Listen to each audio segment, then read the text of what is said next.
स्वागत है आप सबका फिर से हमारे YouTube चैनल पर जिसका नाम है किंग ऑफ जावास्क्रिप्ट। और पिछले वीडियो में हमने बनाया था, इस पे सिर्फ HTML और CSS का थोड़ा सा काम किया था। और अभी क्या करते हैं कि जावास्क्रिप्ट का काम यहाँ से स्टार्ट करते हैं और स्क्रिप्ट स्टार्ट करते हैं। यहाँ से स्क्रिप्ट टैग मैं यहाँ पे दे लेता हूँ, या फिर हम क्या करते हैं कि काम करते हैं अलग ही बना लेते हैं इसकी फाइल। मैं एसेट्स में यहाँ पे इसकी फाइल बना लेता हूँ, जेएस या फिर स्क्रिप्ट कर देता हूँ।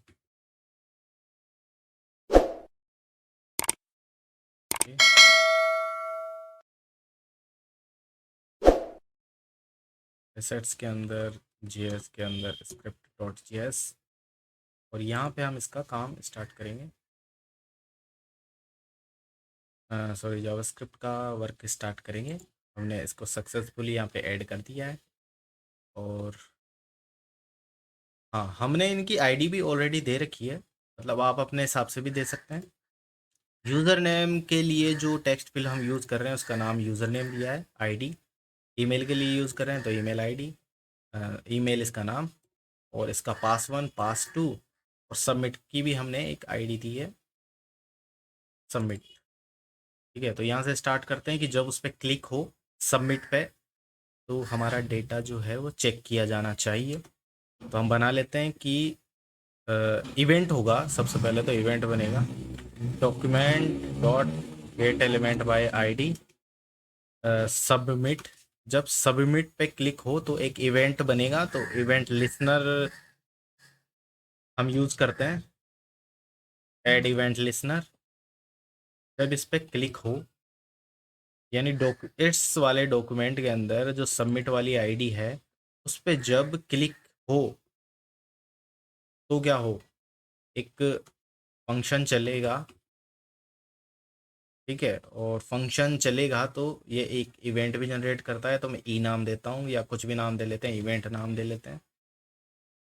तो इवेंट डॉट प्रिवेंट डिफ़ॉल्ट मैं इसको यूज़ में लेता हूँ। अब ये प्रिवेंट डिफ़ॉल्ट क्या करेगा, ये क्या करता है कि जो अगर सबमिट होने के बाद में ये कहीं जा रहा है, किसी यूआरएल पे डेटा जा रहा है, तो उसको ये रोक देगा, प्रिवेंट डिफ़ॉल्ट। ठीक है, और साथ ही मैं एक अलर्ट मैसेज भी दे देता हूँ ताकि पता चले कि क्लिक होने के बाद ये फंक्शन काम कर रहा है कि नहीं। रिफ्रेश मारते हैं, सबमिट मारते हैं, तो हेलो आ गया, मतलब वो फंक्शन काम कर रहा है। और प्रिवेंट डिफ़ॉल्ट का मैं थोड़ा सा बता देता हूँ, थोड़ा डिटेल्स में, कि मान लो कि हमने एक फॉर्म बनाया हुआ है, फॉर्म एक्शन लगा देता हूँ मैं यहाँ पे, है ना। और इसको मैं यहाँ पे बंद कर देता हूँ। कहाँ पे बंद हो गया भाई? हाँ, इसके नीचे यहाँ पे बंद होगा। और जब ये एक्शन होता है तो इसको कहीं ना कहीं पे भेजा जाता है। जैसे मैं कुछ भी लिख लेता हूँ google.com, या है ना, ये प्रॉपर लिखा नहीं है, वो HTTP करके लिखा जाना चाहिए। तो और मैं इसको जो है कमेंट कर देता हूँ। अब यहाँ पे हम सबमिट करते हैं। सबमिट होने के बाद में देखिए यहाँ पे चला गया google.com पे यूआरएल, है ना। तो ऐसा नहीं हो उसके लिए हमने ये बनाया है इवेंट डॉट प्रिवेंट डिफ़ॉल्ट। इससे क्या होगा, ये उसको उधर भेजेगा नहीं, ये पहले रोक लेगा फॉर्म को। ये बोलेगा कि भैया पहले हमारी वैलिडेशन होनी चाहिए, उसके बाद ही हम आपके डेटा को उधर भेजेंगे। पहले हम चेक करेंगे, चेक करने के बाद में हम पूरी तरीके से संतुष्ट हो जाएंगे ना कि डेटा ठीक है, तब जाके सबमिट करेंगे। तो ये इसको रोकने के लिए हमने यहाँ पे लगाया है। और वैलिडेशन हम नीचे करेंगे, और अब चेक करते हैं कि ये भेजता है कि नहीं। हमने देखो वो अभी भी google.com लिखा हुआ है। और प्रिवेंट डिफ़ॉल्ट का यूज़ करते हुए हम जब यहाँ पे क्लिक कर रहे हैं, देखो मैं क्लिक कर रहा हूँ बार बार, तो ये कहीं नहीं भेज रहा। और जैसे मैं उसको कमेंट कर दूंगा ना, ये उसको google.com पे भेज देगा। देखिए, रिफ़्रेश मारता हूँ और सबमिट करता हूँ, ये देखिए भेजना चालू कर दिया। तो ये इसलिए प्रिवेंट डिफ़ॉल्ट हमने यूज़ किया है। और अब क्या करेंगे कि पहले मैं इसको हटा देता हूँ, इसकी ज़रूरत नहीं है होम एक्शन की। ठीक है, तो अब क्या करेंगे कि हम यहाँ पे डेटा को चेक करवाएंगे। तो मैं एक फंक्शन बना लेता हूँ, चेक डाटा नाम का फंक्शन बना रहा हूँ, खुद का कस्टम फंक्शन। आप कुछ भी नाम दे सकते हैं अपनी मर्जी के हिसाब से। और अब क्या करते हैं कि हम इसकी नीचे डेफिनेशन लिखते हैं, चेक डाटा फंक्शन बनाए तो इसकी डेफिनेशन भी होनी चाहिए ना। बिना डेफिनेशन वाला फंक्शन चलेगा थोड़ी, मतलब यूज़ कहाँ होगा उसका। ठीक है, तो ये फंक्शन की डेफिनेशन हम यहाँ करते हैं। और सबसे पहले हम क्या करेंगे कि एक यहाँ से इसका डेटा उठाएंगे, कहाँ से, यूज़र नेम वाला। एक एक काम में लेंगे हम, सबको एक साथ नहीं लेंगे, हम एक एक पे काम करेंगे। जब एक पूरी तरीके से बन जाएगा ना तो बाकी के भी फटाफट बन जाएंगे। अब क्या करेंगे, हमको वहाँ से डेटा उठाएंगे, document dot get element by ID, ID के थ्रू हम डेटा लेंगे। और उसकी आईडी है यूज़र नेम, फर्स्ट वाले जो टेक्स्ट फील्ड है उसकी आईडी यूज़र नेम है। और फिलहाल के लिए मैं इसी को टारगेट करता हूँ, इसकी वैल्यू अभी नहीं लेंगे और इसको स्टोर करवाऊंगा मैं। एक वेरिएबल बनाते हैं हम यूज़र नेम, है ना। मतलब वहाँ से जो जो भी उस टेक्स्ट फील्ड को टारगेट कर रहे हैं, हमने अभी उसकी वैल्यू नहीं ली है, हमने उसका टेक्स्ट फील्ड को टारगेट किया है। और जब ये क्लिक हो तो उस टेक्स्ट फील्ड में से हम वैल्यू निकालेंगे। तो यहाँ पे एक और वेरिएबल बना लेता हूँ, यूज़र नेम वैल्यू हम लेंगे। अब ये टेक्स्ट फील्ड है वो इसके अंदर स्टोर हो गया। अब इसी में से हम वैल्यू निकालेंगे। अब ये पूरा लिखने की ज़रूरत नहीं है, हम लिखेंगे यूज़र नेम डॉट वैल्यू।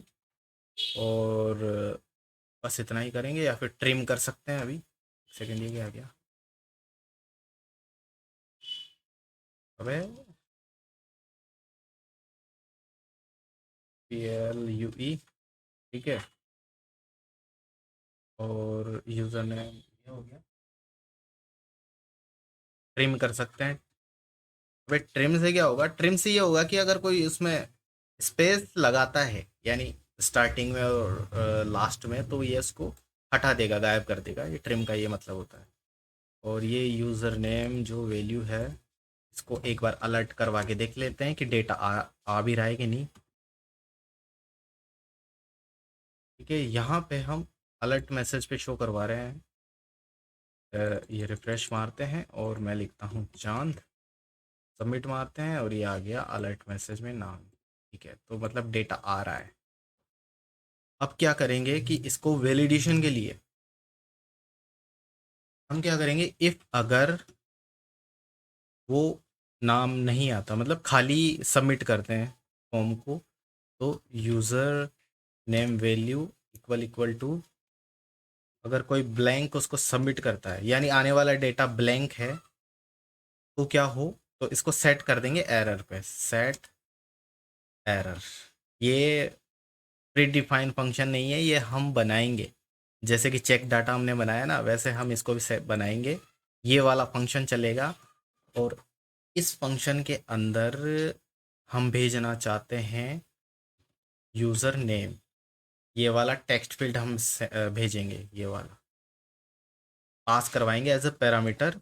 और साथ ही पास करवाएंगे एक एरर मैसेज जिसका नाम है, नाम मतलब क्या, पासवर्ड, यूज़र नेम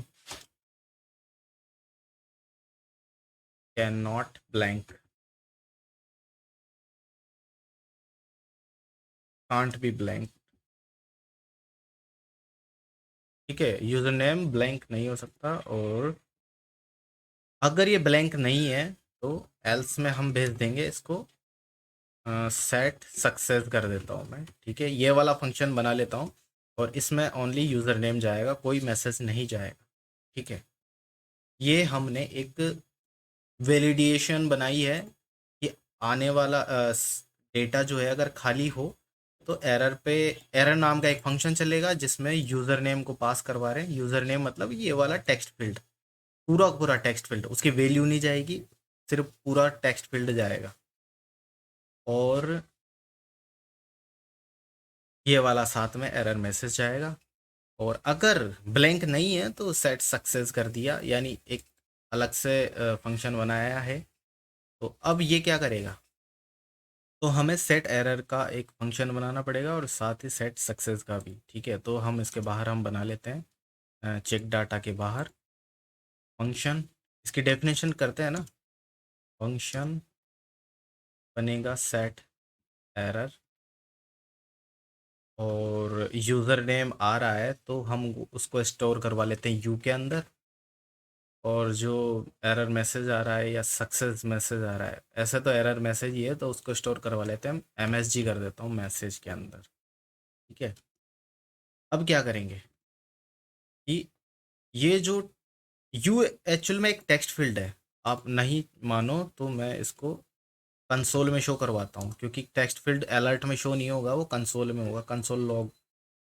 और यू को हम जो है कंसोल में शो करवाते हैं। और रिफ्रेश मारता हूँ और सबमिट मारता हूँ।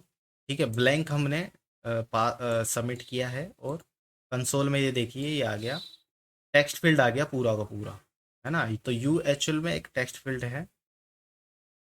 और क्या करेंगे कि इस टेक्स्ट फील्ड को टारगेट करते हुए हम इसकी पेरेंट क्लास को टारगेट करेंगे, यानी मैं करता हूँ। तो वो कैसे करेंगे, तो हमें लिखना पड़ेगा U dot PARENT parent element, है ना। और इसको भी एक बार कंसोल में आपको शो करके दिखाता हूँ, कंसोल डॉट लॉग। तो इससे क्या होगा कि ये इसकी अभी कंसोल में कुछ भी नहीं आएगा। ठीक है, अब मैं सबमिट मारता हूँ और देखता हूँ, ये देखिए ऊपर वाली जो ये वाला टेक्स्ट फील्ड था ना, उसकी जो पेरेंट क्लास है वो पेरेंट क्लास ये है। इसको इसने टारगेट किया और स्टोर कर लिया इसके अंदर, है ना। तो इसको हम स्टोर करवा लेते हैं एक पेरेंट नाम से, कुछ भी बना लेते हैं पेरेंट वेरिएबल, पेरेंट बॉक्स कर देता हूँ मैं। ठीक है, हम अपने हिसाब से नाम दे लेते हैं और इसको इधर बंद करते हैं। ठीक है, और पेरेंट बॉक्स हो गया, यानी ये पूरा का पूरा डिव हो गया इसका। अब इस डिव के अंदर से हम क्या करेंगे, पहले तो पेरेंट बॉक्स के अंदर हम क्लास सेट करेंगे। तो हम करेंगे क्या, क्लास लिस्ट, और ऐड करेंगे हम इसमें, ऐड करेंगे सक्सेस या फिर एरर, एरर नाम की क्लास हम इसमें ऐड करेंगे। अब मैं रिफ्रेश मारता हूँ, सबमिट मारता हूँ, और एरर नाम की क्लास जो है वो ऐड नहीं हुई है, बिकॉज क्लास लिस्ट, हाँ ऐसे है ये। सबमिट, ओके, ये देखिए ऑटोमेटिक रेड आ गया, बिकॉज हमने मतलब यहाँ से ऑटोमेटिक एरर क्लास हमने यहाँ पे ऐड करवाई है। लेकिन इसमें दिक्कत क्या होगी कि हमें ऐड और रिमूव दोनों को साथ में लिखना पड़ेगा, क्योंकि एरर के बाद में अगर सक्सेस आएगा तो वो सक्सेस भी ऐड कर देगा, एरर भी ऐड कर देगा। तो दो दो तीन तीन क्लासें ऐड करने से अच्छा है कि हम यहाँ पे क्लास नेम यूज़ करें। ये वाली प्रॉपर्टी, इससे क्या होगा, ये रिप्लेस करती है क्लास को खुद ही। तो हम ये पूरे की पूरी हम यहाँ पे क्लास नाम दे लेते हैं इसका, अ, ये वाली दोनों क्लासें यहाँ पे लिख देंगे, ताकि पूरी की पूरी डिलीट कर दे और ये वाली ऐड कर दे। पेरेंट बॉक्स डॉट इनपुट, ये है ना इनपुट फील्ड एरर, ये वाली पुरानी वाली को डिलीट कर देगा। और अभी भी आई थिंक इसमें कुछ नाम में गलत हो गया, क्लास नेम या फिर सी बड़ा आएगा, ये शो नहीं कर रहा है, पता नहीं क्यों।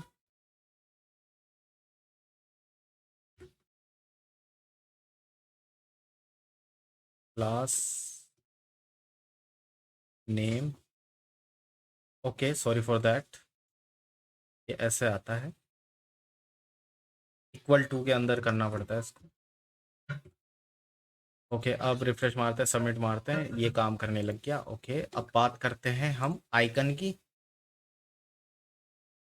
तो साथ में उससे पहले हम ऐड करते हैं, एरर मैसेज की करते हैं, ठीक है। तो ये यू वाला जो है टेक्स्ट फील्ड है, और पेरेंट बॉक्स, हाँ, तो हम पेरेंट बॉक्स के अंदर सर्च करते हैं किस चीज़ को, ये वाले स्पैन टैग को, ठीक है। तो इसके लिए कैसे करेंगे, पेरेंट बॉक्स डॉट, हम करेंगे किससे, क्यूरी सेलेक्टर से करेंगे हम, document dot get element by ID query selector. ये एक्चुअल में पता नहीं सजेशन क्यों नहीं दे रहा है। एक काम करता है, मैं इसको कट करके यहाँ पे ले लेता हूँ स्क्रिप्ट इसकी, क्योंकि सजेशन में नाम नहीं आ रहा, ऐसे मेरे को थोड़ी प्रॉब्लम हो जाएगी। क्यूरी सेलेक्टर, ओके, यहाँ पे भी नहीं आ रहा है।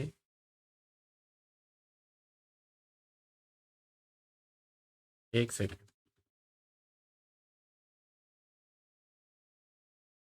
क्यूरी सेलेक्टर, हाँ ये स्पेलिंग है, ये लो केस सेंसिटिव है ना, इसमें थोड़ी दिक्कत हो जाती है। तो इसके अंदर से हम क्यूरी सेलेक्टर से हम एक फाइंड कर रहे हैं, एक टारगेट कर रहे हैं इसको, स्पैन टैग को, है ना। और इसको स्टोर करवा लेते हैं हम स्पैन के अंदर, एक और वेरिएबल लेके स्पैन कर देता हूँ मैं, यानी इस स्पैन टैग ये वाला पूरा जो है इसके अंदर स्टोर हो गया, हमने उसको टारगेट कर लिया।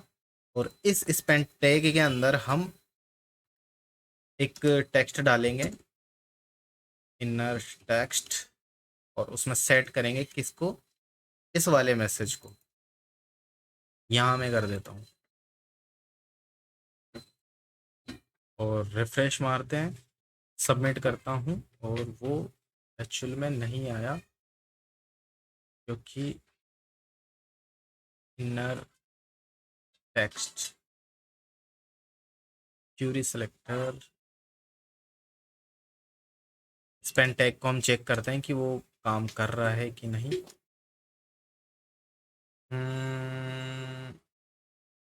कंसोल में करते हैं, कंसोल डॉट लॉग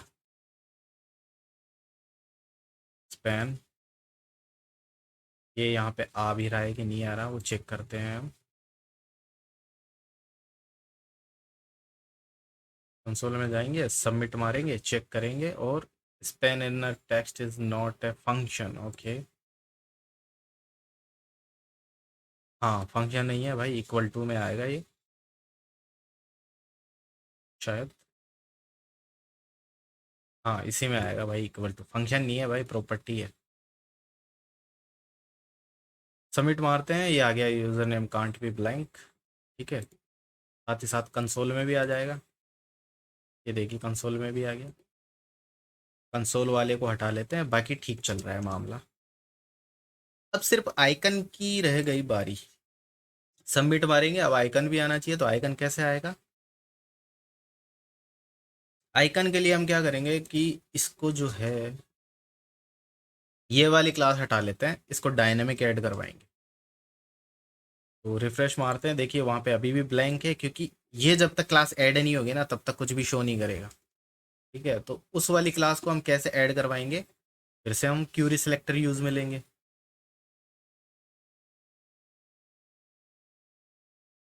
क्योंकि क्वेरी सेलेक्टर क्या करता है, टैग को भी यूज में लेती है, और क्लास को भी, और आईडी को भी। हम यहाँ पे जो भी चीज़ लिख देंगे ना उसको सर्च करके बता देगी हमको। तो VAR करके मैं FA नाम की ही वेरिएबल बना लेता हूँ, और इस वाले पेरेंट बॉक्स के अंदर हम क्वेरी सेलेक्टर यूज में लेंगे, और सर्च करेंगे किसको, .FA नाम की क्लास को, है ना। और उस वाली FA के अंदर FA डॉट क्लास नेम कर देता हूँ मैं, क्लास ऐड करवाएंगे, FA भी क्लास करेगा, और ये भी, दोनों चीज होनी चाहिए, है ना, क्योंकि जो फर्स्ट वाली FA को इस पूरे से चेंज रिप्लेस करेगा ये FA, ठीक है, तो हम रिफ्रेश मारते हैं, सबमिट मारते हैं,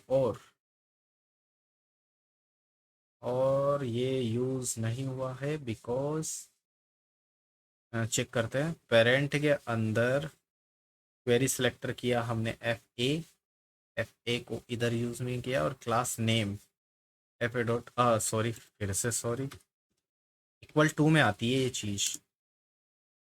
फंक्शन और प्रॉपर्टी में ये थोड़ा सा कंफ्यूजन हो जाता है।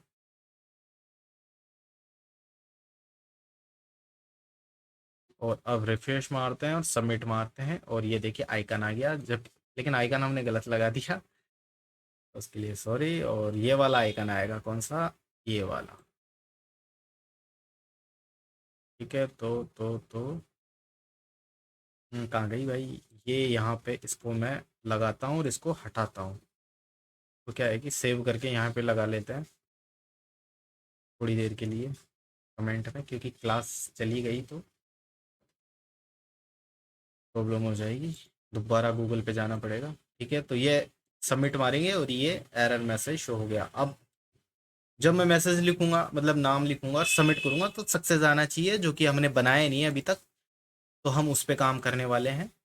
तो सेट एरर का हमने बना लिया है। अब करेंगे सेट सक्सेस का फंक्शन करेंगे, और सेट सक्सेस, और सिर्फ एक ही चीज़ आ रही है हमारे पास, तो वो मैं करूँगा मैं स्टोर करवा लूँगा। साथ ही साथ ये वाला भी हम सेम टू सेम कॉपी करके पेस्ट कर लेते हैं, है ना भाई।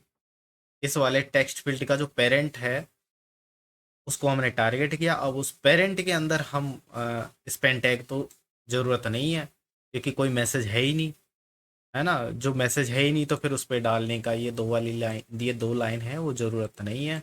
लेकिन हमें ये वाली लाइन तो चाहिए ही चाहिए। कौन सी, आइकन वाली। तो हम आइकन वाली लाइन कॉपी मारते हैं, और ये वाले ये वाला आइकन करेंगे सेट, दूसरा वाला सक्सेस वाला आइकन, जो कि हमारा ये रहा। तो यहाँ से कॉपी करते हैं और इसको यहाँ से चेंज करते हैं। अब चेक करते हैं कि काम कर रहा है या नहीं। रिफ्रेश मारते हैं और सबमिट मारते हैं, तो ये एरर मैसेज आ गया। अब मैं नाम लिखता हूँ एडमिन, सबमिट मारते हैं, सक्सेस आया पर ग्रीन नहीं आया। क्या हमने ग्रीन नहीं बनाई, एक सेकेंड चेक करते हैं।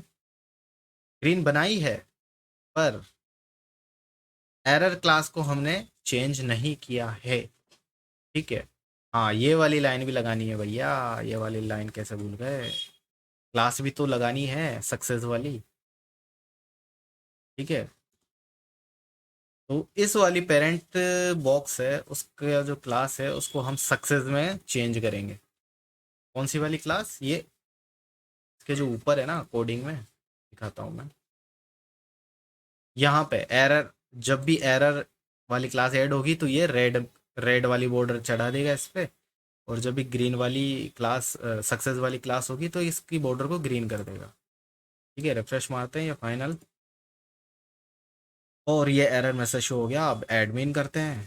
ठीक है, ये आ गया, पर ये वाला क्यों नहीं गया भैया, वो भी गायब होना चाहिए था ना, एरर मैसेज को। तो उसके लिए हम क्या करेंगे, की हम यहाँ पे डिस्प्ले नन का भी एक करना पड़ेगा, है ना। स्पेन अगर ग्रीन है तो स्पेन, सॉरी डिस्प्ले, या फिर हम यहीं कर देते हैं। स्पेन जो था ना ऊपर, स्पेन हमने बनाया नहीं क्या, कोई बात नहीं। ऑटोमेटिक मैं यहाँ पे लगा ही देता हूँ, अरे यार ऑटोमेटिक, सॉरी नाम ले रहा हूँ मैं। इसको मैं डिस्प्ले नन कर देता हूँ, और यहाँ डिस्प्ले ब्लॉक कर देता हूँ। वैसे तो एक ही जगह यूज़ में होना चाहिए था, स्क्रीन पे लगाता, इसकी ज़रूरत नहीं थी,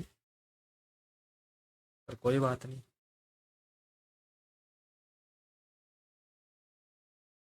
ओके, डिस्प्ले ब्लॉक, ओके, काम कर रहा है।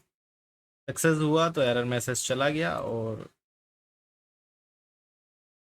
है ना, ब्लैंक हुआ तो ऐसा आ गया। ठीक है, अब बाकियों की पे अपन काम करते हैं, फटाफट फटाफट बना लेते हैं। ठीक है, सो एक पे हमने काम किया है ईमेल के यूज़र नेम के लिए। अब साथ के साथ तीनों का भी बना लेते हैं। इसी को कॉपी पेस्ट कर देता हूँ मैं 4 बार। तो यूज़र नेम था, सेकंड वाला ईमेल है, उसकी आईडी हम यहाँ पे डाल लेते हैं। ईमेल के बाद में पास वन थी, चौथा था पास टू। साथ ही हम इस इनका यूज वेरिएबल नेम भी चेंज कर लेते हैं। इसमें तो कोई दिक्कत ही नहीं होगी, है ना। फर्स्ट वाला हमने बनाया सेम टू सेम, बाकी के तीन भी बना लिए। उनकी आईडी उनके अकॉर्डिंग होगी, फील्ड के अकॉर्डिंग। और अब क्या करेंगे, चेक डाटा के अंदर, हाँ, उनकी ये एक्चुअल में टेक्स्ट फील्ड है। इन टेक्स्ट फील्ड से वापस वैल्यू निकालेंगे, जैसे हमने यूज़र नेम की वैल्यू निकाली थी। यूज़र नेम टेक्स्ट फील्ड से वैल्यू ऐसे निकाली थी ना, वो यूज़र नेम वैल्यू नाम के वेरिएबल में स्टोर करवा रही थी। तो इसी को हम वापस 4 बार कर लेते हैं। तो ये वाला कॉपी करेंगे, इस पे डाल देंगे, है ना, ये वाले टेक्स्ट फील्ड। और पास वन से हम वैल्यू निकालेंगे, यानी इससे इससे वैल्यू निकालेंगे, टेक्स्ट फील्ड है उसको इधर डाल देंगे। और पास टू से वैल्यू निकालेंगे, इसको इधर डाल देंगे। अब इनको चेंज करते हैं। फर्स्ट वाला तो पहले से ही सही था, दूसरे वाले को ईमेल वैल्यू करना पड़ेगा और इसको पास वन वैल्यू करना पड़ेगा। इसको करना पड़ेगा पास टू, है ना। यहाँ तक समझ आ गया कि हमने टेक्स्ट फील्ड को टारगेट किया है। और ये टेक्स्ट फील्ड है, ये भी ईमेल का टेक्स्ट फील्ड है, ये पास वन का टेक्स्ट फील्ड है, और ये पास टू का टेक्स्ट फील्ड है। इन टेक्स्ट फील्ड से हम वैल्यू निकाल रहे हैं।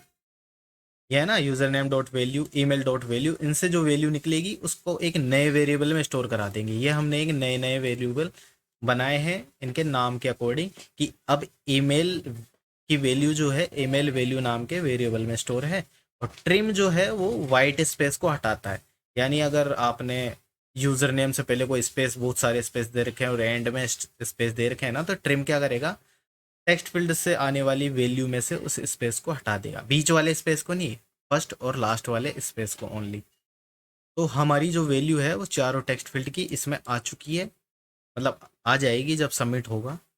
अब इन वैल्यू को हम वापस से अगेन, हमने यूज़र नेम का तो किया है, अब करेंगे हम ईमेल के लिए। तो ईमेल के लिए हम क्या करेंगे कि पहले तो वही स्पेस वाली स्पेस चेक को करवाएंगे, कि इसी को कॉपी कर लेते हैं और पेस्ट करते हैं कि यूज़र नेम वैल्यू की जगह हम करेंगे ईमेल वैल्यू।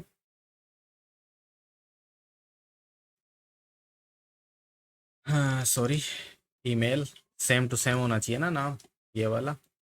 ईमेल वैल्यू, अगर इसकी वैल्यू जो है ब्लैंक है तो हम पास करवाएंगे क्या। अब यहाँ पे इस वैल्यू को पास नहीं करना है, इसके टेक्स्ट फील्ड को पास करना है, किसके, ईमेल के। और यहाँ कर देते हैं इसका एरर मैसेज भी चेंज, कि ईमेल कांट बी ब्लैंक। और यहाँ पे हम कर देते हैं ईमेल। साथ ही साथ हम एचटीएमएल भी चेक करते हैं कि वहाँ पे हमने स्पेन टैग तो लगा रखा है ना, स्पेन लगा हुआ है, परंतु एफ ए वाली क्लास नहीं लगी हुई है। तो मैं इसको कॉपी करता हूँ और बाकी के जो चारों है ना वहाँ पे हम पेस्ट कर देते हैं स्पेन से ऊपर। कहीं पे भी कर दो, कोई दिक्कत वाली बात नहीं है, बस हाँ टेक्स्ट फील्ड के नीचे हो। और अब करते हैं रिफ्रेश और मारते हैं सबमिट। ये देखिए ईमेल का भी एरर मैसेज आ गया, और ईमेल जो है मैं ब्लैंक की, मतलब ब्लैंक नहीं कर रहा हूँ, तो ये सक्सेस आ गया। अब साथ ही साथ हम इसके फॉर्मेट को भी थोड़ा सा बना लेते हैं ईमेल के, यानी ईमेल का जो मेल आईडी है वो प्रॉपर फॉर्मेट में आए, उसके लिए हम रेगुलर एक्सप्रेशन वैलिडेशन यूज में लेंगे। तो ईमेल रेगुलर एक्सप्रेशन जावास्क्रिप्ट मैं ये करता हूँ। और ये क्या मुसीबत है, रोबोट, चलो यहीं से ले लेते हैं, कहीं से भी ले सकते हैं अपन। तो ये वाली मैं उठा लेता हूँ, इसका जो प्रॉपर फॉर्मेट है हम ऐसे चेक करेंगे। ठीक है,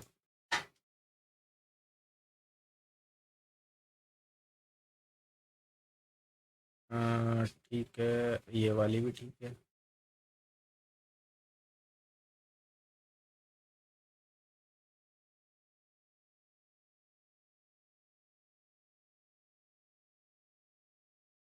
ये वाली लाइन उठा लेते हैं।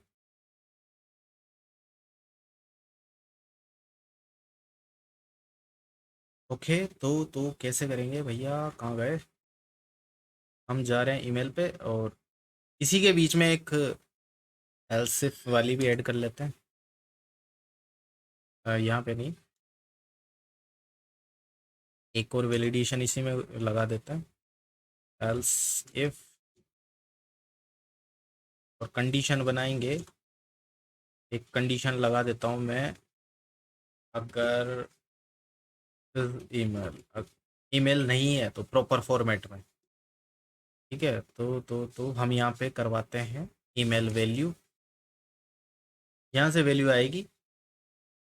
अगर ये ठीक नहीं होगी ना, ये नाम का हम एक और फंक्शन बना रहे हैं इस ईमेल नाम का, अगर ये ट्रू नहीं होता है तो एरर मैसेज शो होगा। सेट एरर कर देंगे हम, सेट एरर, और पास करवाएंगे हम ईमेल, और एरर मैसेज क्या होगा, email is not valid, valid नहीं है ईमेल।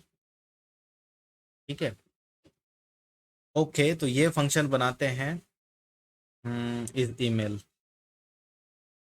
फंक्शन इस ईमेल, और यहाँ पे जो आएगा वो ईमेल ईमेल की वैल्यू आ रही है ना, तो मैं इसको ई कर देता हूँ, है ना। ओके ओके ओके, और फंक्शन बनेगा ये, और हम कर देंगे कांस्टेंट, सॉरी एक वेरिएबल बना के मैं इसको नाम दे लेता हूँ REG, और इसमें हम फॉर्मेट डालेंगे ये वाला,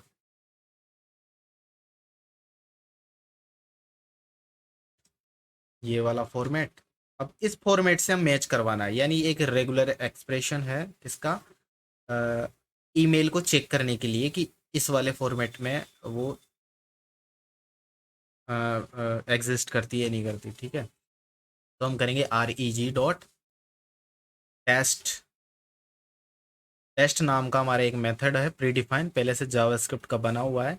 वो टेस्ट करेगा, चेक करेगा कि जो ईमेल है, जो वैल्यू है, जो आने वाली ईमेल है, वो इस वाले फॉर्मेट को मतलब ठीक करती है या नहीं करती, यानी इस वाले फॉर्मेट को, इस वाले फॉर्मेट में है कि नहीं है ना।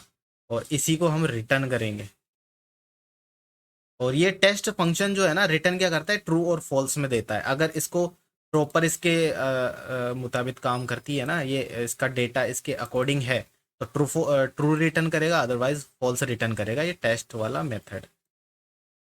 ठीक है, रिटर्न में कर दिया हमने ये, और अब चेक करते हैं, सबमिट, रिफ्रेश, सबमिट मारते हैं, ये ब्लैंक, और डी करता हूँ, तो ये देखिए ईमेल इज़ नॉट वैलिड, और जब मैं एट द रेट लगाऊंगा, इतना ही करता हूँ, ठीक है, तो भी एरर, स्टिल एरर। अब .com कर दूंगा, तब आएगा ये ग्रीन। ठीक है, अब वैलिड है। ओके, तो ईमेल का भी काम कर गया। अब करते हैं हमारा पासवर्ड का। तो देखिए, पासवर्ड का हमने पहले ही बता रखा है कि मैं इसकी वैलिडेशन बहुत पहले ही बना चुका हूँ, कि मतलब कम से कम 8 कैरेक्टर्स होना चाहिए, और इसमें मिनिमम एक स्पेशल करेक्टर होना चाहिए, कैपिटल लेटर्स होना चाहिए, और स्मॉल करेक्टर होने चाहिए। तो ये वाली जो वैलिडेशन है, मैं इसमें नॉर्मल ब्लैंक ही रखूँगा, है ना। और आप चाहें तो ऐड कर सकते हैं आराम से, कोई दिक्कत वाली बात नहीं है। जैसे ये इफ एल्स लगाए हुआ है ना, वैसे लगाना है, और सेट एरर सेट, और ये वाला ये यूज़ कर लेना, कि अगर वो फुलफिल नहीं करता है उसकी, मतलब उसमें जो करेक्टर्स हैं वो आपके अकॉर्डिंग नहीं है, तो सेट एरर डाल दीजिए, और अगर सब कुछ ठीक है तो सेट सक्सेस डाल दीजिए। और अब करते हैं हम इसका पासवर्ड के लिए, तो इसी को मैं कॉपी पेस्ट कर लेता हूँ, कहाँ पे, यहाँ पे नीचे, और पास वन वैल्यू कर देते हैं इसको। पास वन वैल्यू अगर ब्लैंक है तो पासवर्ड कांट ब्लैंक, साथ ही इसमें पास वन वाला टेक्स्ट फील्ड पास करवाएंगे, उसको कर देंगे पास वन, है ना। कि अगर पासवर्ड की वैल्यू ब्लैंक है तो ये आ जाएगा एरर मैसेज, और ये वाला पास करवा देंगे। सेट एरर जो है, एरर मतलब एरर आ जाएगी, और सेकंड है ही सक्सेस। साथ ही हम क्या करेंगे कि तीसरा भी मैं बना ही लेता हूँ, सॉरी चौथा। पास टू वैल्यू अगर ब्लैंक है तो pass two password can't be blank, और इसको भी मैं पास टू कर देता हूँ। लेकिन साथ में हमें चेक भी करना पड़ेगा कि पास वन और पास टू की वैल्यू सेम है कि नहीं। तो इसमें एल्स इफ का एक और वैलिड कंडीशन बनेगी। Else if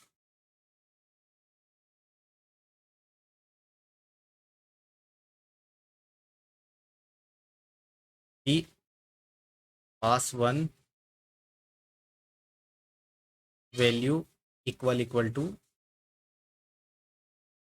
pass two value, अगर ये दोनों है तो यहाँ पे सक्सेस लगाना पड़ेगा, है ना। लेकिन सक्सेस की हमने ऑलरेडी बना रखी है, तो हम यहाँ करते हैं कि अगर ये वैलिड नहीं है तो दोनों सेम नहीं है तो यहाँ पे अब करते हैं एरर मैसेज, है ना। ये वाला कॉपी करते हैं, सेट एरर सेट करेंगे, और ये वाला टेक्सटुअल पास करवाएंगे, और password does not match. Error message भी तो चेंज होगा ना।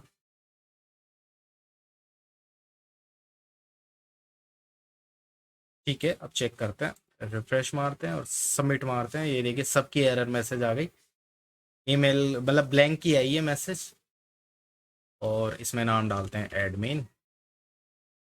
सबमिट मारते हैं, अभी भी सबकी एरर मैसेज है, सिर्फ इसकी सक्सेस हुई है। ईमेल चेक करते हैं, ईमेल इज़ नॉट वैलिड, ठीक है, @.com, ये प्रॉपर फॉर्मेट में है, ठीक है, बिल्कुल सक्सेस। अब पासवर्ड डालते हैं 44, सक्सेस हो गया। अब इसमें 55 डाल देता हूँ, पासवर्ड डज नॉट मैच, देखिए दोनों का मैच नहीं हुआ। अब इसको मैं 44 करता हूँ, ये दोनों सक्सेस हो गए। तो अगर आपको ये वैलिडेशन अच्छा लगा तो मेरे चैनल को ज़रूर सब्सक्राइब करें। आप कमेंट में डाल बताइए कि मैं और किस चीज़ पे आगे वीडियो बनाऊं, और मेरे वीडियोस को भी शेयर कीजिए अपने दोस्तों के साथ में, ताकि वो भी जावास्क्रिप्ट सीख सकें। और अगर इसमें कुछ कमी रह गई है तो मुझे बताइए, वैसे तो बहुत कमी है। जैसे कि मैंने एडवांस नहीं बनाया है, एडवांस बोले तो जैसे कि इसमें पासवर्ड का मैंने बताया ना, ऑलरेडी बना चुका हूँ, इसलिए मैं इस पे ऐड नहीं किया। लेकिन आप यहाँ पे ऐड कर सकते हैं, इफ एल्स में लगाना है। और ये मेन असली जो काम है वो हमारा एरर शो करना था, है ना। पर्टिकुलर हर फील्ड के लिए अलग अलग एरर मैसेज कैसे शो करें, ये इस वीडियो का ट्यूटोरियल का मेन उद्देश्य था। तो वो हमने पूरा कर लिया है। बाकी हमने वैलिडेशन ऑलरेडी बना चुके हैं, आप सर्च कीजिए मेरे यूट्यूब चैनल पे। और थैंक यू, बहुत बहुत धन्यवाद आपका कीमती समय देने के लिए।